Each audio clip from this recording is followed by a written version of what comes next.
Hello, welcome back to an amazing session. Amazing session इसलिए कि आज जो टॉपिक हम डील करेंगे, आज जिन दो टॉपिक के बारे में पढ़ेंगे वो है तो बहुत दो छोटे से टॉपिक, बट आपके बहुत इंटरेस्टिंग टॉपिक्स में से काउंट किया जाता है। आपका एक चैप्टर है आवर एनवायरनमेंट, ठीक है, उसके दो टॉपिक हैं, that is ecosystem, food chain या फूड वेब। इनके बारे में आज हम पढ़ेंगे कि इकोसिस्टम क्या होता है, इकोसिस्टम के टाइप्स क्या होते हैं, फूड चेन क्या होता है या फूड वेब क्या होता है, और उस बेसिस पे क्वेश्चंस भी करेंगे कि how the questions are framed from such topics.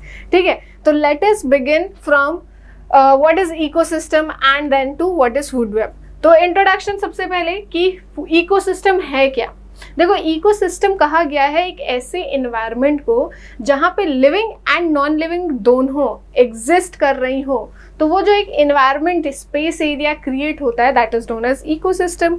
ठीक है, फॉर एग्जांपल कि मैं जिस अभी रूम में I am speaking, this is also an ecosystem. क्यों इकोसिस्टम? क्योंकि यहाँ लिविंग भी है और नॉन लिविंग चीजें भी हैं। लिविंग में क्या है? आई एम लिविंग, ठीक है, और नॉन लिविंग में क्या है? मेरे आसपास क्या है? एयर नॉन लिविंग है, the screen is non living. ठीक है, तो नॉन लिविंग और लिविंग जब दोनों एक जगह एग्जिस्ट करते हैं that is known as ecosystem. अब लिविंग या हम एक और टर्म यूज करते हैं बायोटिक, और नॉन लिविंग एबायोटिक। ये क्या है? ऐसे ऑर्गेनिज्म जो लाइफ प्रोसेस परफॉर्म कर सकते हैं। लाइफ प्रोसेस का मतलब they can do nutrition, they can do digestion, they can do excretion, they can grow, वो ग्रो भी कर सकते हैं, उनके पास कॉन्शियसनेस पावर भी होता है, दे कैन रिप्रोड्यूस। तो अगर कोई ऑर्गेनिज्म ये सारी चीज़ें, एक्टिविटीज़, ये सारी चीज़ें केपेबल है करने के लिए, तो वो क्या है? लिविंग ऑर्गेनिज्म है, या फिर अनदर टर्म इज बायोटिक। ठीक है, दूसरी तरफ ऐसी कुछ चीज़ें जो ना ग्रोथ कर सकती हैं, ना लाइफ प्रोसेस परफॉर्म कर सकती हैं, ना उनमें कॉन्शियसनेस है, मतलब सेल्फ अवेयरनेस नहीं है, तो ऐसी चीज़ों को हम क्या कहते हैं? नॉन लिविंग थिंग्स, दैट या फिर अनदर वर्ड क्या है? एबायोटिक। अब नॉन लिविंग में क्या आता है आपका? एयर नॉन लिविंग आती है, लाइट आपकी नॉन लिविंग आती है, टेम्परेचर, सॉइल, वाटर, यहाँ पे जो आपके आसपास रूम में चीज़ें हैं, फर्नीचर जहाँ पे आप यू आर स्टडिंग, ठीक है, that furniture, table, everything is non living. ठीक है, तो जब लिविंग एंड नॉन लिविंग दोनों को एग्जिस्ट करती हैं तो वो जो इन्वायरमेंट क्रिएट होता है that is known as ecosystem. Example, forest एक इकोसिस्टम है, तालाब, पॉन्ड एक इकोसिस्टम है। फॉरेस्ट इकोसिस्टम क्यों है? आप बस अगर आपको कोई दिया गया है लोकेशन की क्या ये इकोसिस्टम है कि नहीं है, तो आपको बस देखने की वहाँ पे लिविंग या नॉन लिविंग चीज़ें हैं कि नहीं है। फॉरेस्ट में लिविंग चीज़ें क्या है? प्लांट्स लिविंग है, एनिमल्स लिविंग है, इंसेक्ट्स लिविंग है, माइक्रो ऑर्गेनिज्म लिविंग है लिविंग भी है। अब आपको देखना है नॉन लिविंग है क्या वहाँ पे? बिल्कुल नॉन लिविंग भी है फॉरेस्ट में। Soil is non living, water is non living, air is non living, light is non living. तो नॉन लिविंग भी है वहाँ पे, लिविंग भी है, इसका मतलब फॉरेस्ट इज एन इकोसिस्टम। ठीक है, ऐसी पॉन्ड, तालाब इकोसिस्टम है। लिविंग क्या है वहाँ पे? फिशेज लिविंग है, फ्रॉग है, स्नेक है, वाटर प्लांट्स हैं, पानी में पाए जाने वाले प्लांट्स हैं। तो लिविंग तो 3-4 चीज़ें हो गई। नॉन लिविंग में क्या है उनके पास? नॉन लिविंग में उनके पास वाटर है, वाटर में डिजॉल्व्ड एयर है, सनलाइट है, तो नॉन लिविंग चीज़ें भी हैं। लिविंग एंड नॉन लिविंग दोनों है, एंड एक वहाँ पे इन्वायरमेंट क्रिएट हो रहा है टू सर्वाइव, वहाँ पर चीज़ें सर्वाइव कर रही हैं, तो that means it's an ecosystem. तो अगर हम डेफिनेशन को देखें, ऑल द इंटरैक्टिंग ऑर्गेनिज्म, जितने ऑर्गेनिज्म हैं एक पर्टिकुलर एरिया पे, टुगेदर जब नॉन लिविंग के साथ मिक्सअप होते हैं, that environment is known as ecosystem. Example क्या है? Forest and pond. ठीक है, मैथमेटिकली अगर हम लिखें तो लिविंग, जिसको हम बायोटिक भी कहते हैं, किसी भी टर्म में लिख के आ जाए, प्लस नॉन लिविंग, जिसको हम एबायोटिक भी कहते हैं, ये दोनों इंटरैक्शन होगा तो हमारा क्या क्रिएट होगा? इकोसिस्टम। ठीक है, simple. Living and non living combines to form an ecosystem, right. Now types of ecosystem. Ecosystem कितने तरीके के हैं? देखो, ecosystem are 2 types, natural ecosystem and artificial. Natural word हम तब यूज करते हैं जो हमने नहीं बनाए, नेचर ने खुद बनाया है और इन्वायरमेंट में अपने आप वो क्रिएट हुआ है, अपने आप बना है। वहाँ पे किसी मशीन का, किसी भी ह्यूमन का कोई इन्वॉल्वमेंट नहीं है। तो ऐसी चीज़ें जो अपने आप बनी है उसे हम कहते हैं नेचुरली फॉर्म्ड, है ना।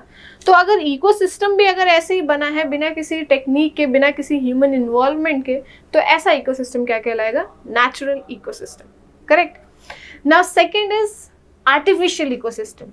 आर्टिफिशियल वर्ड हम कब यूज करते हैं?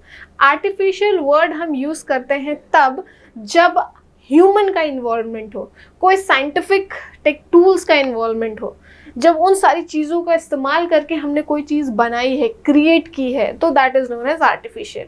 तो अगर हमने ऐसा इकोसिस्टम भी बनाया है जहाँ ह्यूमन इन्वॉल्व हुए हैं, human living and non living चीज़ें एक जगह ला के उसको क्रिएट किया है, that is known as artificial ecosystem. तो natural ecosystem and artificial ecosystem understood. अब एग्जांपल्स क्या है? नेचुरल इकोसिस्टम का एग्जांपल क्या है? फॉरेस्ट आपका नेचुरल है, जंगल अपने आप क्रिएट होता है, जंगल कोई बनाता नहीं है। जैसे one of the largest forest is Amazon rain forest, किसी ने क्रिएट किया है? Not at all, it has been created by the nature itself. आप जंगलों से पेड़ काटते हैं, बट वो पेड़ अपने आप दूसरे ग्रो भी कर जाते हैं, फिर से डेंस हो जाता है, ठीक है।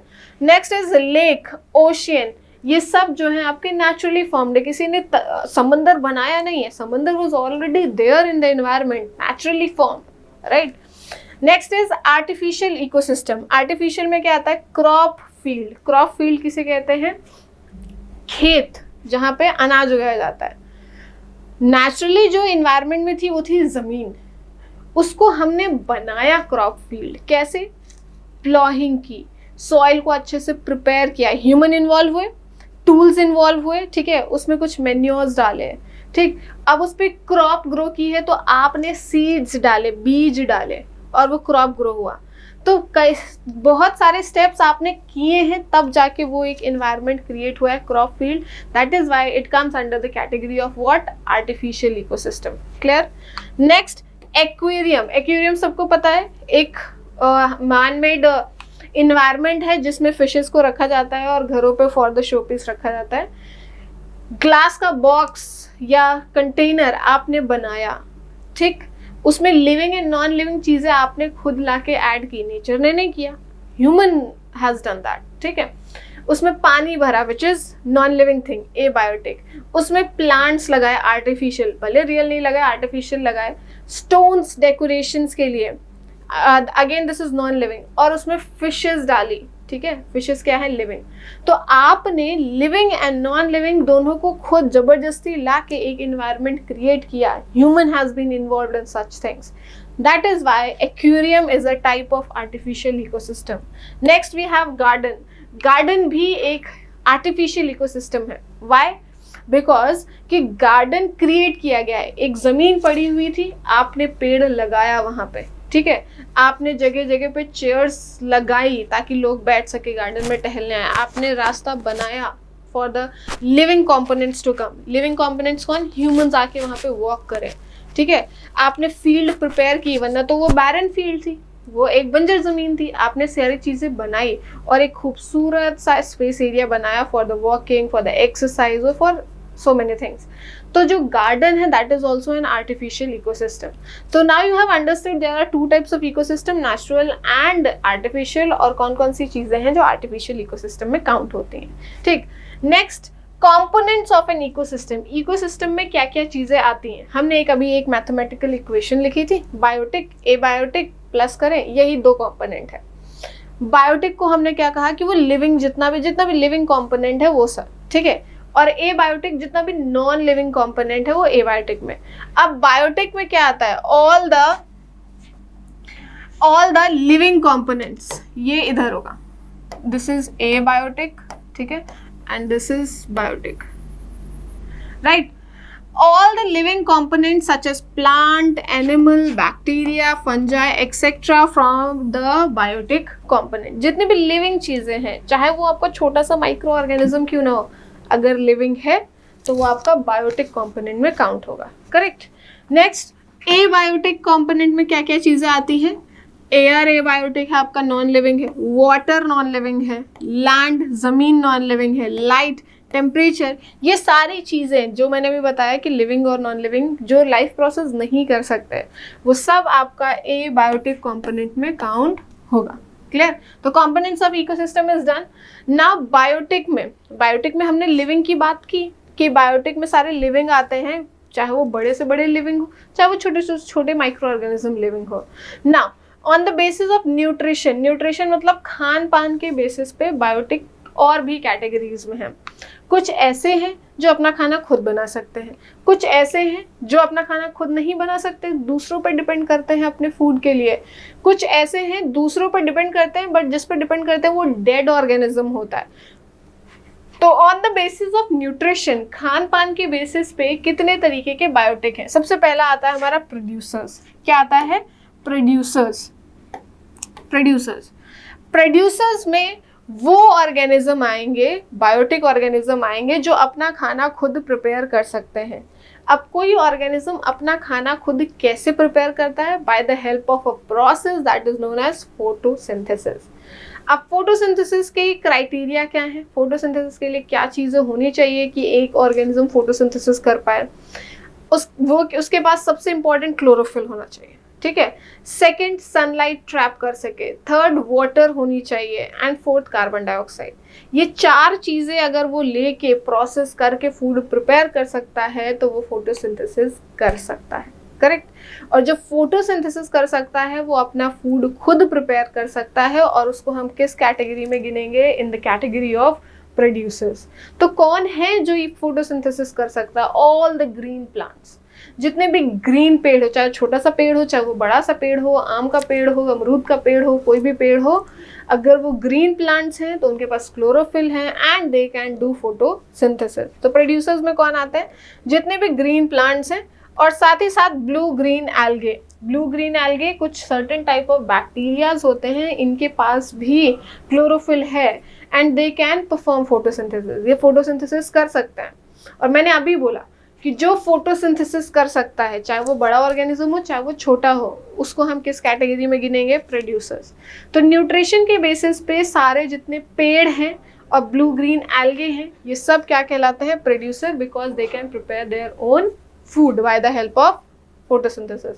सेकेंड इज कंज्यूमर्स उन्हें कहते हैं जो अपना खाना खुद नहीं बना सकते और वो डिपेंड करते हैं किसी और के ऊपर फूड के लिए। जैसे गाय है, गाय प्रोड्यूसर नहीं है, वो अपना खाना खुद नहीं बना सकती, वो किस पे डिपेंड करती है? प्लांट्स पे डिपेंड करती है कि प्लांट्स उगेंगे, पत्तियां, घास, उसको खा के अपना फूड ऑब्टेन कर लेगी। तो जो दूसरों पे डिपेंड कर रहा है, in fact human is also consumer. आपको क्या लगता है कि आप अपना खाना खुद बना रहे हैं, आप प्रोड्यूसर में? नो, आप जो खाना बना रहे हैं वो चावल, दाल, वो पेड़ों से मिला है, आप उनके फूड को थोड़ा सा कुक कर रहे हैं बस, ठीक है। आप खुद चावल दाल नहीं बना रहे हो ओरिजिनली। तो ह्यूमंस आर ऑल्सो कंज्यूमर्स। तो कंज्यूमर्स क्या है? ऐसे लोग जो प्लांट्स या प्रोड्यूसर्स पर डिपेंड करते हैं अपने फूड के लिए, उन्हें कहते हैं कंज्यूमर। अब कंज्यूमर्स के डिवीजन देखने, कितने तरीके के कंज्यूमर्स होते हैं। सबसे पहला कंज्यूमर है हर्बीवोर। यहाँ पे वर्ड हर्ब आ रहा है, ये हर्ब का मतलब क्या होता है? घास फूस। तो ऐसे एनिमल्स, ऐसे ऑर्गेनिज्म जो प्लांट्स खाते हैं, ग्रीन वेजिटेबल्स या ग्रीन प्लांट्स खाते हैं, उन्हें हम क्या कहते हैं? हर्बीवोर। है तो कंज्यूमर, अपना खाना खुद नहीं बना रहे, बट ये डायरेक्ट प्लांट्स को खाते हैं, तो उन्हें हम कहते हैं हर्बीवोर। जैसे कि काव, बफेलो, गोट, ये सब क्या है? डियर, ये सब क्या है? हर्बीवोर। सेकेंड आता है कार्निवोर। अगेन ये अपना खाना खुद नहीं बना रहे, ये कंज्यूमर ही है, बट ये ग्रीन वेजिटेबल्स, ग्रीन प्लांट्स नहीं खाते, दे ईट फ्लैश। तो ऐसे ऑर्गेनिज्म जो फ्लैश खाते हैं, ठीक है, या हम कह सकते हैं उन एनिमल्स को खाते हैं जो प्लांट्स को खाते हैं, हर्बीवोर को, है ना। तो उन्हें हम कहते हैं carnivore, flash eaters. Example lion, tiger, crocodile, ये फ्लैश ईटर्स है। Next is omnivore. ओमनीवोर उन्हें कहते हैं जो प्लांट्स भी खाते हैं और फ्लैश भी खाते हैं, दोनों चीज़ें खाते हैं। जैसे ह्यूमन ग्रीन प्लांट्स भी खाते हैं, साग सब्जी भी खाते हैं, वेजिटेबल्स, फ्रूट्स ये भी खाते हैं, साथ ही साथ फ्लैश भी खाते हैं। तो ह्यूमंस आर ओमनीवोर्स। उसके साथ साथ आपका नेक्स्ट इज पैरासाइट्स। पैरासाइट्स किसे कहते हैं? पैरासाइट्स उन ऑर्गेनिज्म को कहते हैं जो दूसरों से फूड ऑब्टेन कर रहे हैं, लेकिन वो जिससे फूड ऑब्टेन कर रहे हैं वो लिविंग है, लिविंग ऑर्गेनिज्म से फूड ले रहे हैं, करेक्ट। जैसे कि लाइस, जुएं जो होती हैं, लाइस ऑर्गेनिज्म है, जुआ है, एक ऑर्गेनिज्म है, ठीक है, लिविंग ऑर्गेनिज्म है। वो क्या फूड ऑब्टेन करता है, वो ब्लड सक करता है। किससे ब्लड सक करता है? जिसकी बॉडी पे रहता है। जिसकी बॉडी में रह रहा है वो लिविंग है और वो जिंदा भी है, लाइव भी है। तो एक जिंदा लिविंग ऑर्गेनिज्म से फूड ऑब्टेन करने वाले को हम क्या कहते हैं? पैरासाइट कहते हैं। तो लाइस आपका पैरासाइट है। वैसे ही लीच है, लीच चिपक जाती है किसी जानवर के, किसी इंसान के, तो उसका खून चूसती है। अब जिसका खून चूस रही वो तो लिविंग है, जिंदा है ना। तो जब जिंदा चीजों से फूड ऑब्टेन करते हैं, ये लिखा हुआ है live on the body of host, किसी होस्ट की बॉडी पे रहते हैं और उसी जिंदा बॉडी से फूड ऑब्टेन करते हैं। एग्जाम्पल लाइस जो मैंने बताया। और ये एक पेड़ है कसकटा। कसकटा एक प्लांट है जो कि पैरासाइट के, अभी हमने पढ़ा था कि प्लांट तो सारे क्या होते हैं? फोटोसिंथेसिस करते हैं, वो अपना फूड खुद प्रिपेयर करते हैं, प्रोड्यूसर होते हैं। But cuscuta is not a producer, cuscuta is a parasite. वो जिस दूसरे पेड़ के ऊपर रैप हो जाता है उसका न्यूट्रिशन ऑब्टेन करता है। Next is decomposers. डिकम्पोजर्स में वो ऑर्गेनिज्म आते हैं जो डेड प्लांट्स या एनिमल्स को खाते हैं। और डिकम्पोजर्स माइक्रो ऑर्गेनिजम्स होते हैं, छोटे होते हैं, आपको दिखते नहीं है। जब भी कोई जीव मर जाता है, चाहे वो पेड़ हो चाहे वो जानवर हो, उनको खाने वाले जो होते हैं वो हैं डिकम्पोजर्स। अपना फूड डेड से देखो, पैरासाइट्स और डिकम्पोजर्स में डिफरेंस क्या है? पैरासाइट लिविंग ऑर्गेनिज्म से फूड ऑब्टेन कर रहा है, डिकम्पोजर्स क्या है? डेड ऑर्गेनिज्म से ऑब्टेन कर रहे हैं। दूसरा डिफरेंस क्या है? पैरासाइट माइक्रो ऑर्गेनिज्म नहीं है, छोटे छोटे ऑर्गेनिज्म नहीं है कि आपको दिखे ना। डिकम्पोजर्स में माइक्रो ऑर्गेनिज्म आते हैं जो आपको दिखते नहीं है। कोई जानवर मर गया है रोड के किनारे, धीरे धीरे डिकम्पोजर्स उसको खाने शुरू करते हैं, वो सड़ने लगता है। डेड हो गया है तो डेड से वो फूड ऑब्टेन करने लगता है। बट क्या वो माइक्रो ऑर्गेनिज्म आपको दिखते हैं? क्या वो फंगस, क्या वो बैक्टीरिया दिखते हैं? नहीं दिखते हैं ना। तो डिकम्पोजर्स में क्या आते हैं? बैक्टीरिया आते हैं, फंजाई आते हैं। और ये बहुत हेल्पफुल है, ये बहुत हेल्पफुल है। कैसे हेल्पफुल है? बिकॉज अगर कोई चीज़ लिविंग है तो obviously death is for sure, वो उसकी डेथ होनी है। अगर डिकम्पोजर्स खा के उसको ख़त्म ना करे तो हर जगह आपको हर डिफरेंट ऑर्गेनिजम्स की डेड बॉडीज दिखेंगी। कहीं पे कोई जानवर मर गया है, वो पड़ा हुआ है, डिकम्पोजर्स नहीं है तो डिकम्पोज ही नहीं होगा, पड़ा हुआ है। प्लांट सूख के गिर गया है, वो पड़ा हुआ है। पत्तियां जो झड़ती हैं नीचे आती हैं, वो डिकम्पोजर्स खा के ख़त्म कर देती हैं, क्लीन हो जाता है ना। तो ये एक तरीके से क्लीनिंग में बड़ा हेल्प करते हैं। अगर डिकम्पोजर्स नहीं होंगे तो the land, the space would get filled up with the dead bodies, तो वो तो बहुत बड़ी प्रॉब्लम हो जाएगी। So this is a division of consumers. तो हमारे पास कई तरीके के कंज्यूमर्स हैं। Next is food chain and food web. क्या है? देखो, फूड चेन क्या है? एक सीरीज ऑफ ऑर्गेनिज्म है, एक चेन है। It's a series of organism in which one organism eat another organism. एक ऑर्गेनिज्म दूसरे को खाता है। जैसे घास उगी, ठीक है, घास उगी, ग्रास, ग्रास ये प्लांट है, एक ऑर्गेनिज्म है। इसको किसने खाया? इसको किसने खाया?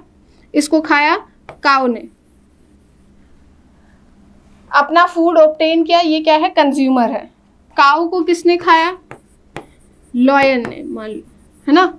लॉयन मर गया तो उसको किसने खाया? डिकम्पोजर ने। तो ये एक सीरीज बन रही है ऑर्गेनिज्म की, सीरीज बन रही है ना। एक ऑर्गेनिज्म, दूसरा ऑर्गेनिज्म, तीसरा, चौथा, सीरीज बन रही है। और उस सीरीज में अगर आप देखें, एक ऑर्गेनिज्म को दूसरा खा रहा है, इसको तीसरा खा रहा है, तीसरे को चौथा खा रहा है। तो एक ऐसी सीरीज ऑफ ऑर्गेनिज्म जहाँ पे एक organism is eating the other organism, that series is known as food chain. खाने की चेन बन रही है ना, ये लिखा हुआ है। Series of organism in which one organism eat another organism as food, खाने के तौर पे खा रहा है। एग्जाम्पल क्या है? देखो, ग्रास, ग्रास को किसने खाया? डियर, डियर को किसने खाया? लॉयन, ठीक। और भी बहुत सारी है। ग्रास, ग्रास को ग्रास हॉपर ने खाया, ग्रास हॉपर को फ्रॉग ने खाया, फ्रॉग को स्नेक ने खाया, स्नेक को हॉक ने खाया। तो सीरीज ऑफ, वो भी एक फूड चेन है, ठीक। In a food chain various steps where transfer of energy takes place is called trophic level. Food chain में हर एक स्टेप पे फूड ट्रांसफर हो रहा है, मतलब फूड ही तो खा रहे हैं और फूड के साथ साथ एनर्जी ट्रांसफर हो रही है। तो हर एक जो लेवल है, ये भी, first level, second level, third level, fourth level, इनको कहते हैं ट्रॉफिक लेवल। क्या कहते हैं? Trophic level. और एक पर्टिकुलर फूड चेन में मैक्सिमम 4 से 5 ट्रॉफिक लेवल होते हैं, उससे ज़्यादा नहीं होते हैं। Every food chain, not every, अगर आपसे पूछा जाता है कि मैक्सिमम कितने ट्रॉफिक लेवल हो सकते हैं तो 4 से 5, 4 से 5, उससे ऊपर नहीं, 7-8 ट्रॉफिक लेवल की कोई फूड चेन नहीं होती। उसका रीज़न क्या है कि जैसे जैसे हम ऊपर जाते हैं एनर्जी जो ट्रांसफ़र हो रही है फूड के फॉर्म में वो कम होने लगती है। ठीक, तो ये भी याद रखना कि फूड चेन क्या है। फूड चेन में जो लेवल्स हैं उन्हें हम क्या कहते हैं? ट्रॉफिक लेवल्स, या हम कह सकते हैं रैंक, कैटेगरी, उनको ट्रॉफिक लेवल कहते हैं। Next is food web. What is food web? अब नेचर में क्या यही एक फूड चेन चल रही है? घास को काऊ खा रहा है, लॉयन खा रहा है, यही फूड चेन चल रही है? एक ही फूड चेन चल रही है? नहीं, इस घास को ग्रास हॉपर भी खा सकता है। ठीक है, ग्रास हॉपर भी खा सकता है। फिर ग्रास हॉपर को कौन खाएगा? फ्रॉग, फ्रॉग को स्नेक, और स्नेक को कौन खाएगा? डिकम्पोजर। इस ग्रास को रैबिट खा सकता है। ठीक है, और रैबिट को किसने खाया? लॉयन। तो अगर आप देखें ये लॉयन जो है, इस जो ये सीधी चेन जा रही है उसका भी पार्ट है। ठीक है, इस फूड चेन का भी पार्ट है, और ऊपर जो मैंने दूसरी बनाई है उसका भी पार्ट है। फिर उसी तरीके से डिकम्पोजर इस वाली फूड चेन का भी पार्ट है, और ये नीचे जो मैंने एक थर्ड फूड चेन बनाई है उसका भी पार्ट है। तो इन्वायरमेंट में बहुत सारी फूड चेन चल रही है, और एक मेंबर, ज़रूरी नहीं एक ही फूड चेन का पार्ट हो, वो बहुत सारी फूड चेन का पार्ट हो सकता है। तो अगर आप देखें, ये मान लो ये एक फूड चेन जा रही है ऐसे स्ट्रेट, फिर ऊपर वाली फूड चेन यहाँ पे लायन पे आके क्या हो गई? एंड मिल गई। नीचे से जो मैंने बनाई थी वो डिकम्पोजर्स। तो ये एक जाल जैसा बनता है, फूड चेन कहीं यहाँ से इंटरैक्ट करी, कहीं यहाँ से, एक पूरा एक वेब जैसा बनता है। बहुत सारी multiples of food chain is running in the environment. तो इतनी सारी फूड चेन की वजह से एक पूरा जाल, फूड चेन आपस में इंटरकनेक्ट होती हैं कहीं ना कहीं, और पूरा जाल बन जाता है। तो वो जो जाल बनता है because of so many food chains are interacting, that is known as food web. उसी को क्या कहते हैं? Food web. फूड वेब क्या है? It's a network of all the interconnected food chain. Environment में जितनी फूड चेन चल रही हैं वो आपस में कहीं ना कहीं कनेक्ट करती हैं, और उसकी वजह से जो पूरा नेटवर्क बनता है that is known as food web. ठीक है, तो in nature large number of food chains are interconnected forming a food web. जो मैंने अभी दिखाया, मैंने 3 फूड चेन बनाई, और 3, सोचो नेचर में कितनी सारी चल रही है, मैंने तो यहाँ 3 बनाई, 3 कहीं ना कहीं आपस में इंटरकनेक्ट कर रही हैं। तो दैट, वो जो 3 कनेक्ट करके जो बना है वो क्या है? एक फूड वेब बना है। ठीक है, और एक सिंगल फूड चेन जहाँ पे एक ऑर्गेनिज्म दूसरे के ऊपर डिपेंड कर रहा है for the food, that is known as food chain. तो फूड चेन और फूड वेब में क्या डिफरेंस है? I hope you got it, and there is no more confusion about food chain and food web. ठीक है, now let us see some questions also on basis of ecosystem and food chain and food web. पहला question क्या है? What are the 2 main components of an ecosystem? Very easy, I have written that in the first slide. वो लिखा भी था कि ecosystem 2 component से बना है। component number 1 plus component number 2 is equals to ecosystem, ऐसे करके equation लिखी थी। तो option कौन सा सही है? क्या था? living and non living thing। ठीक है, living and non living thing से मिल के इकोसिस्टम बनता है। Next, which of the following is an example of producer in an ecosystem? Producer किसे कहते हैं? जो खाना बनाता है, और खाना बनाने वाले के पास क्या होना चाहिए? क्लोरोफिल। और हमने पढ़ा था कि कौन 2 हैं जिनके पास क्लोरोफिल है, फोटोसिंथेसिस कर सकते हैं। चलो let us see the option. क्या टाइगर के पास क्लोरोफिल है? He can prepare, tiger can prepare the, और टाइगर कैन परफॉर्म फोटोसिंथेसिस? बिल्कुल नहीं। तो ये तो प्रोड्यूसर नहीं है। Second, green plant, yes green plant के पास क्लोरोफिल है, फोटोसिंथेसिस कर सकते हैं। बाकी ऑप्शंस भी देख लेते हैं। फंगस, नहीं, फंगस को हमने पढ़ा था डिकम्पोजर में। फंगस अपना खाना खुद प्रिपेयर नहीं करता है, वो एक डिकम्पोजर है, वो डेड में से फूड ऑब्टेन करता है। और डियर ये भी नहीं करता है। तो ऑप्शन क्या है? That is green plant. Producer कौन है? Green plant. Next, in the food chain grass, deer, lion, what is the role of deer? Deer का क्या रोल है? डियर क्या कर रहा है? किसको खा रहा है? ग्रास को खा रहा है। ग्रास को खाने वाले, ग्रीन प्लांट्स को खाने वाले को क्या कहते हैं? प्रोड्यूसर, क्या बोलते हैं, हर्बीवोर कहते हैं, कार्निवोर कहते हैं, डिकम्पोजर कहते हैं, पैरासाइट कहते हैं, क्या कहते हैं? तो ग्रीन प्लांट्स को खाने वाले को हम हर्बीवोर कहते हैं। ठीक है, तो इसका आंसर क्या होगा? Herbivore. What is formed when many food chains in nature are interconnect? बहुत सारी फूड चेन, ये एक फूड चेन चल रही है, ये एक फूड चेन आपस में इंटरकनेक्ट कर रही है, ये तीसरी, ठीक है, ये ऐसे, तो वो एक पूरा जो नेटवर्क बनता है उसे क्या कहते हैं? That network is known as food web. तो इसका ऑप्शन क्या हो जाएगा? Option B is the correct answer, कि बहुत सारी जो फूड चेन कनेक्ट होती हैं तो फूड वेब बनता है। तो here our session ends. I hope आपको समझ में आया होगा कि इकोसिस्टम क्या है, types of ecosystem, food chain and food web बहुत अच्छे से समझ में आया होगा। And if you like this session, do write your feedback in the comment section and subscribe our channel for such more good short videos of great topics. Okay, thank you everyone.